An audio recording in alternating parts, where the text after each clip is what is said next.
This video lecture has been produced using artificial intelligence with the supervision of Belhaven faculty. For any school, really, the fundamental question is always the same. How do we get better?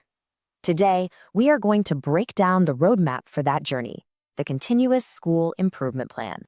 So, here's how we're going to approach this. We'll start by connecting the big idea, the vision, to actual concrete action. Then, we'll look at the pillars that support the entire process. After that, we'll get into the real nuts and bolts of the planning itself. And finally, we'll take a step back to synthesize and reflect on everything we've covered. All right, let's dive into our first section. This is all about moving from vision to action. This is where those big, inspiring ideas meet the reality of the school day, where we translate what we believe into a plan that can actually create change. Okay, so before we go further, what's the goal here for you? Well, by the end of our time, you'll have a much clearer sense of how to use data to make smarter decisions, how to work with teacher assessments in a meaningful way, and really how to build that collaborative culture that's so essential for turning a vision into a reality. So what exactly is a Continuous School Improvement Plan, or a CSIP?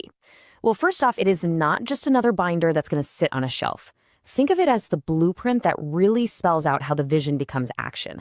It's all about the how, and that how really hinges on collaboration and using data effectively. But here's the key concept on this slide, the big takeaway. The most effective plans focus on adult action.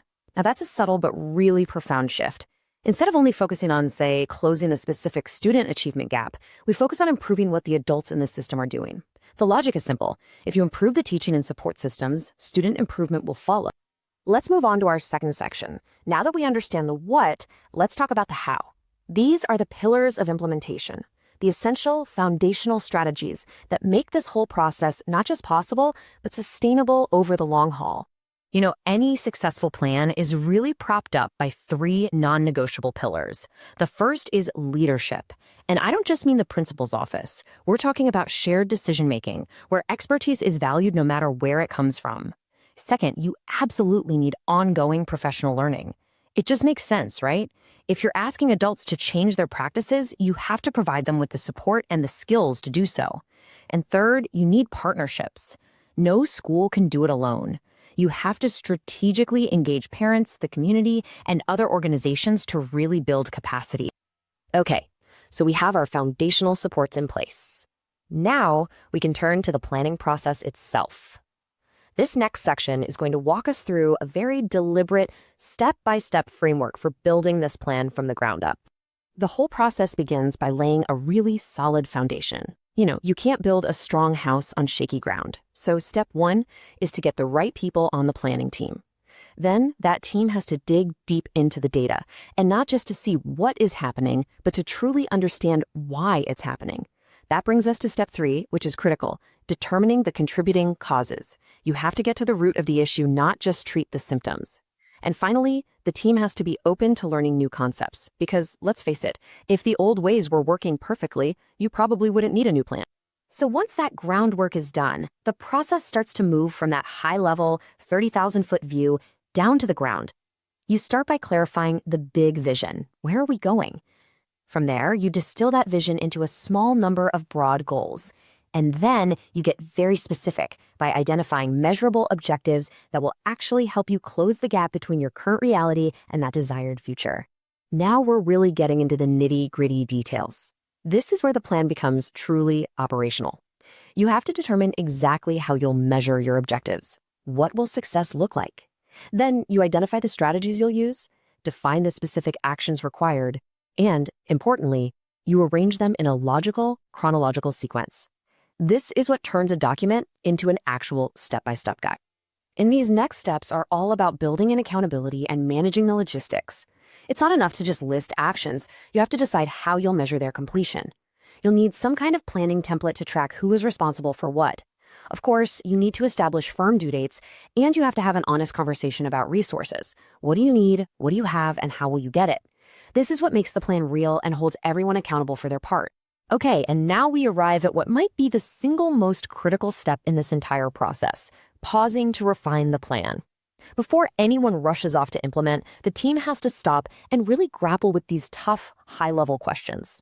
Will this plan actually support our staff, or will it just feel like another burden?